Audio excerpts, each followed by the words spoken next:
Hola, ¿qué tal? Mi nombre es David M. Soy del municipio de Cajamarca, Tolima, tengo 28 años. Esta canción que voy a concursar se llama Quédate en Ibagué. Es una canción que compuse con todo mi amor y mi admiración para todos los ibaguereños y los tolimenses, y con la cual voy a concursar Así suena mi Tolima. Ven, ven, quédate en Ibagué. Ven, enamórate otra vez.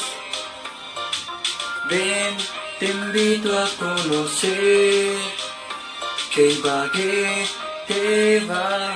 Ven, ven, quédate en Ibagué, quédate.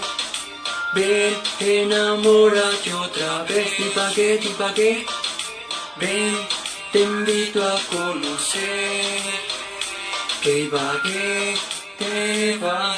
Vamos caminando, vamos recorriendo, mi amor por Ibagué cada día sigue creciendo. Qué lindo los socobos, qué bella es la pola, el centro es turismo, es comercio, es cultura. Vamos para el estadio con gran admiración, a ver a nuestro equipo otra vez ser campeón. Saca la bandera, ponte la camisa, con todo el Tolima.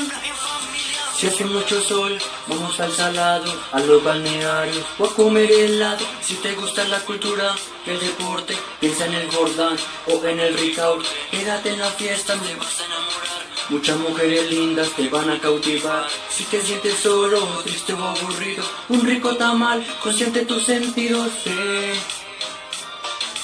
Ven, quédate en Ibagué, quédate. Ven, enamórate otra vez, Ibagué. Ven, te invito a conocer que Ibagué te va. Soy vaquero tolimense y en el pecho llevo espumas, va mi potro entre las brumas, unos cubos en la frente. Baila con aguardiente o con un bambuco que me ponga más valiente, para dedicarle a mi baguireña este gran amor que siento por ella. Cómpralo de aquí porque es de aquí, tómalo de aquí y apuéstalo de aquí. Ven, quédate en Ibagué.